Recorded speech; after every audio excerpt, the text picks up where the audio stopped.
आपका अपना YouTube channel में बहुत बहुत स्वागत है। तो आज के वीडियो में हम बताने वाले हैं आपको रेशम कीट का जीवन चक्र। ठीक है, जीवन चक्र। और बताएंगे इसका चक्र के माने यानी कि धागे का निर्माण कैसे होता है।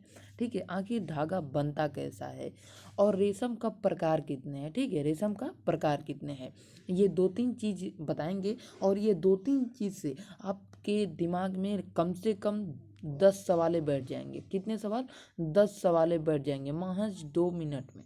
ठीक है, केवल 2 मिनट में। ठीक है, तो केवल 2 मिनट दीजिए और 2 मिनट में आपको समझ में आएगा क्या चल रहा है। ठीक है, तो देखिए फ्रेंड, सबसे पहले हम लोग ये जानते हैं आखिर रेशम कीट का निर्माण कैसे होता है। ठीक है, रेशम धागे का निर्माण कैसे होता है।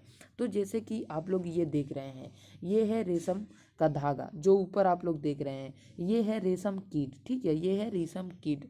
ये रेशम कीट क्या करता है दोस्तों? शहतूत को पत्ता खा करके अपना धागा के निर्माण यानी कि शहतूत का पत्ता खाता है। ठीक है, अधिकांश।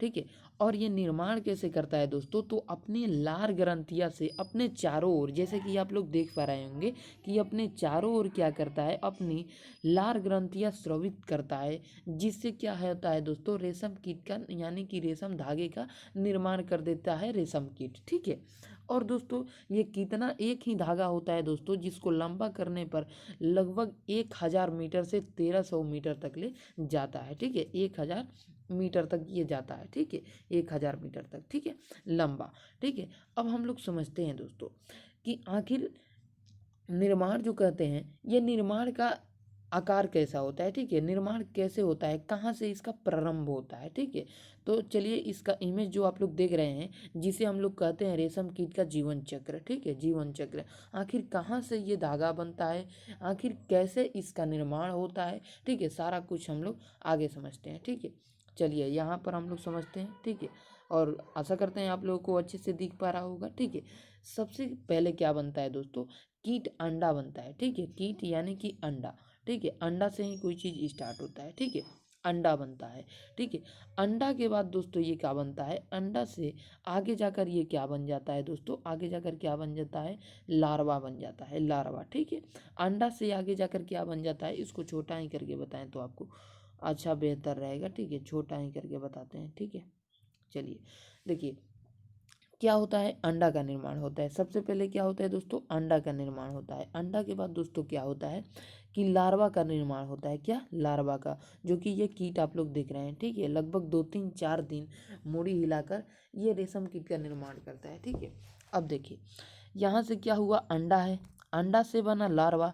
लार्वा को और क्या क्या नाम से जानते हैं? लार्वा को कैक्टोपोलर नाम से जानते हैं, कैक्टोपोलर। ठीक है, उसको लिख भी देते हैं हम, लिख लीजिएगा। लार्वा को एक और नाम से जानते हैं, केट पोलर। ठीक है, केट पोलर। ठीक है, लिख लीजिएगा, केट पोलर के भी नाम से जानते हैं। और एक नाम से जानते हैं, लार्वा को झील नाम से भी जानते हैं। यानी कि लार्वा को किस किस नाम से जानते हैं, लार्वा, केट पोलर, झील। ठीक है, अब आगे ये जाकर क्या बन जाता है लार्वा दोस्तों, आगे जाकर ये प्यूपा बन जाता है। ठीक है, प्यूपा। अब प्यूपा में ही क्या होता है दोस्तों, प्यूपा में ही क्या होता है कि ये यानी कि झील का निर्माण करता है। झील यानी कि ये तो झील इसको बोलते हैं। ठीक है, ये रेशम धागा का इसमें निर्माण करता है। ठीक है, रेशम धागा का इसमें क्या करता है, निर्माण करता है। और ये दोस्तों जो है इधर कोकून छोड़ देता है। ठीक है, क्या छोड़ देता है, कोकून। और कोकून में ही रेशम धागा का निर्माण होता है। ठीक है, कोकून में ही रेशम धागा का निर्माण होता है। इसे हम लोग कोया भी कहते हैं। क्या कहते हैं जिसे, इसे कोकून को हम लोग क्या कहते हैं, कोया। ठीक है, कोया भी कहते हैं, इसको भी याद कर लीजिएगा। ठीक है, अब आशा करते हैं आप लोग समझ गए होंगे ये वाला। ठीक है, नहीं समझे तो फिर एक बार समझा दे रहे हैं। ठीक है, फिर से ध्यान से सुनिएगा। सबसे पहले दोस्तों आप लोग केवल आवाज़ों को सुनिएगा, आवाज़ों को सुनकर ही आप लोग समझ जाइएगा। ठीक है, आवाज़ों को सुनते जाइएगा। सबसे पहले अंडा बनता है, अंडा से दोस्तों लार्वा बनता है। ठीक है, लार्वा बनता है। लार्वा को इसे हम लोग केक्टोपोलर या झील कहते हैं। ठीक है, झील कहते हैं। फिर दोस्तों क्या बनता है, प्यूपा बनता है। फिर क्या बनता है, प्यूपा बनता है। फिर क्या बनता है प्यूपा से दोस्तों, प्यूपा के बाहरी जो परत है, ये जो आप लोग देख रहे हैं बाहरी परत। ठीक है, प्यूपा के बाहरी आवरण यानी बाहरी परत से क्या होता है, कोकून का निर्माण होता है, कोकून, यानी कि बाहरी आवरण को कोकून कहते हैं या कोकून का निर्माण होता है, ठीक है, कोकून कहते हैं, ठीक है। और कोकून से ही दोस्तों रेशम का निर्माण होता है, और ये कोकून से ही क्या होता है, रेशम का निर्माण होता है, ठीक है। फिर दोस्तों क्या, प्यूपा वयस्क बन जाता है, यानी कि प्यूपा आगे जाकर वयस्क बन जाता है, ठीक है, बन जाता है। अब दोस्तों आपसे एक सवाल और बनेगा, ठीक है, भेड़ का ऊन दोस्तों, जो भेड़ का ऊन होता है वो प्रोटीन का होता है, भेड़ का ऊन कैसा होता है, प्रोटीन का होता है। और रेशम उद्योग में काम करने वाले लोग को क्या कहते हैं दोस्तों, एफ्रेकस कहते हैं, ठीक है, एनफ्रेकस, ठीक है, एनफ्रेकस, ठीक है। और आगे मतलब कि इसमें काम करने वाले लोगों को एनफ्रेकस बीमारी होता है, ठीक है। ये दोस्तों जीवाणु जनित है, ठीक है, जीवाणु जनित है, ठीक है। अब दोस्तों आगे इसका हम लोग प्रकार देख लेते हैं, ठीक है, आगे इसका क्या देख लेते हैं, प्रकार देख लेते हैं, उसके बाद क्वेश्चन देख लेंगे, ठीक है, उसके बाद क्या देख लेंगे, क्वेश्चन।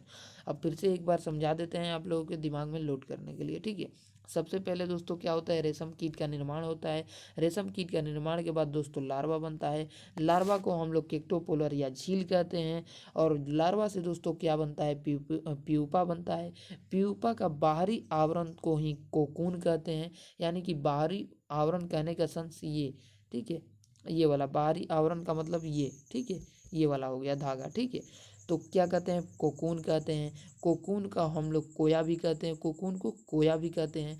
और कोकून से क्या होता है दोस्तों, प्यूपा का कोकून से क्या होता है, ये एक धागा का निर्माण होता है, ठीक है, क्या होता है दोस्तों, धागा का निर्माण कहते हैं। सबसे चमकीला धागा दोस्तों वस्त्र किसे कहते हैं, रेशम जो होता है चमकदार वस्त्र होता है, रेशम चमकदार वस्त्र होता है, ठीक है। और रेशम कोकून से ही प्राप्त होता है, रेशम कोकून से ही प्राप्त होता है, ठीक है। आगे चलिए बढ़ते हैं, अब कुछ क्वेश्चन कर लेते हैं इस पर। देखिए दोस्तों यहाँ पर तो सिर्फ लिख दिए हैं कि बिहार पुलिस कांस्टेबल के लिए, लेकिन दोस्तों ऑल एग्जाम के लिए ये क्वेश्चन है, ठीक है, ऑल एग्जाम के लिए क्वेश्चन है, ठीक है।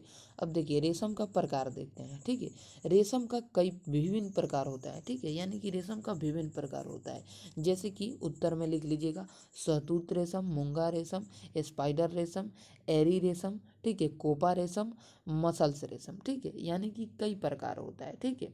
सबसे प्रमुख आपसे बोलेगा दोस्तों, तो सबसे प्रमुख जो रेशम होता है कौन सा होता है दोस्तों, तो लिख लीजिएगा शहतूत रेशम और मूंगा रेशम, शहतूत रेशम और मूंगा रेशम सबसे प्रमुख होता है, ठीक है। आगे बढ़ते हैं, अगला क्वेश्चन देखते हैं। अगला क्वेश्चन है दोस्तों, रेशम किससे प्राप्त होता है, यानी कि रेशम दोस्तों जो है वो किससे प्राप्त होता है, तो रेशम कोकून से प्राप्त होता है, रेशम कोकून से प्राप्त होता है, ठीक है। आगे बढ़ते हैं, आगे बढ़ते हैं, तीसरा क्वेश्चन देखते हैं।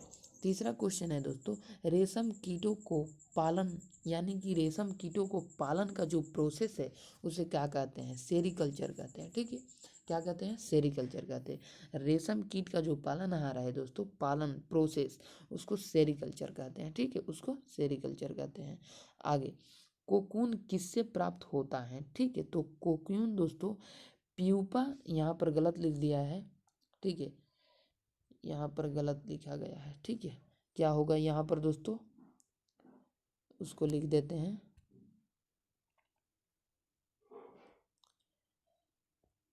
प्यूपा होगा, ठीक है।